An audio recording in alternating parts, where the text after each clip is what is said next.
Trump కి ఒక embarrassing moment ఏంటంటే మోదీని రీచ్ అవ్వడానికి ఫోన్ కాల్లో మాట్లాడటానికి లాస్ట్ వీక్స్ నుంచి కొంచెం ట్రై చేశాడు. దగ్గర 4 సార్లు మోదీకి ఫోన్ చేసి మాట్లాడాలి అనుకుంటే మోదీ ఆన్సర్ చేయలేదు. అంటే I mean to say Modi మాట్లాడలేదు. అయితే ఇది చాలా ఘోరమైన పరిస్థితి. ఏంటంటే ఎవరైనా కానీ అమెరికా వాళ్ళు ఫోన్ చేస్తే అమెరికన్ ప్రెసిడెంట్ కాల్ చేసి మాట్లాడుతున్నారంటే హడావిడి పెట్టేస్తారు, చెప్పేసుకుంటారు నేను మాట్లాడానని చెప్పి.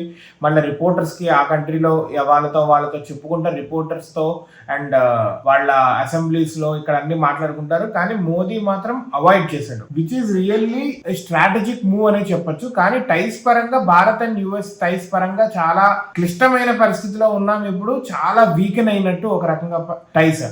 అయితే ఈ రిపోర్ట్ ఎవరు చెప్పారంటే జర్మనీకి సంబంధించిన ఫ్రాంక్ఫర్ట్ అలగ్మైన్ సైటన్ న్యూస్ పేపర్ వాళ్ళు, FAZ వీళ్ళు చెప్పారు. స్పెసిఫిక్ రిసోర్సెస్ ఏం చెప్పలేదు. కానీ ఏంటంటే లాస్ట్ పోయిన వారాల్లో దగ్గర 4 సార్లు కాల్ చేశారు భారత్ కి ట్రంప్. కానీ మోదీ అవాయిడ్ చేశారు, మాట్లాడటం కుదరక అని చెప్పి. 27th నుంచి ఎక్స్ట్రా టారిఫ్స్ 50% ఇవి అప్లై కానున్నాయి. అయితే దీని రీత్యా నాకు తెలిసి అన్ని కంట్రీస్ తో ఎలా అయితే డీల్ చేశారు, బెదిరించి భయపెట్టి ఈ టారిఫ్స్ అని చెప్పి వాళ్ళందరినీ ఇలా దారిలోకి ఎలా అయితే తీసుకొచ్చారో భారత్ లో కూడా అలాగే బెదిరించి తీసుకొద్దాము అని చెప్పి ట్రై చేశారు, కుదరలేదు. యుఎస్ ఏ కంట్రీస్ మీద అయితే టారిఫ్స్ విధించాయో ఫైనల్ గా ఆ కంట్రీసే ఫోన్ చేసి యుఎస్ కి మళ్ళా కాళ్ళబేరానికి వచ్చినాయి. అంటే ఇవి మీకు ఫ్రీగా మా కంట్రీలోకి రప్పిస్తాము, మీ ప్రొడక్ట్స్ అన్ని మా దగ్గరికి తెప్పించుకోండి అని చెప్పి.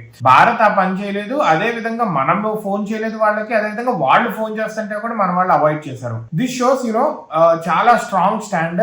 ఇంకొకటి ఏంటంటే ట్రంప్ తో మాట్లాడితే తెలుసు కదా, నార్మల్ గా మాట్లాడినందుకే భారత్ పాకిస్తాన్ మధ్యలో మేమే సీజ్ ఫైర్ చేసామని చెప్పి ఇట్లా డప్పు కొట్టుకుంటా ఉన్నాడు. ఇప్పుడు మాట్లాడితే మళ్ళీ ఏం చెప్తాడో, ఆ మీడియాతో ఏం చెప్తాడో, వాడు ఒక బురద ఇదేంటిది పేడ అన్నట్టు, పేడలో రాయేస్తే మళ్ళీ మన మీద పడిద్ది అన్నట్టు అనవసరంగా వీటితో మాట్లాడటం ఎందుకులే అని చెప్పి అయి ఉండొచ్చు. ఇంకొకటి ఏంటంటే ఈ మంత్ ఎండ్ కి చైనాకి SCO మీటింగ్ కి మోదీ వెళ్ళున్నారు. సో దీని రీత్యా ఇప్పుడు యుఎస్ ని కొంచెం దూరం పెట్టి చైనా అండ్ రష్యాతో ఇంకా చాలా దగ్గరగా we are going to move.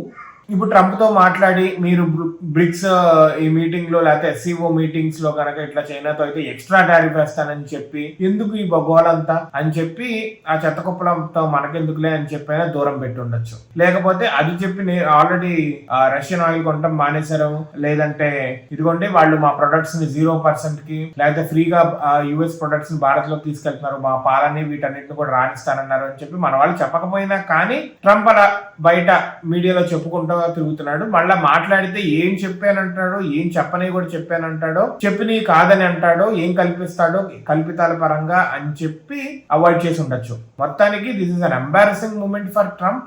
A US president కి ఇంత అవమానం జరగలేదు భారతదేశం నుంచి. మొత్తానికి మోదీ మీద పీకల మీద కోపంతో ఉండుండొచ్చు. మన వాళ్ళు మాత్రం చాలా స్ట్రాటజిక్ గా దీన్ని డీల్ చేస్తున్నారు.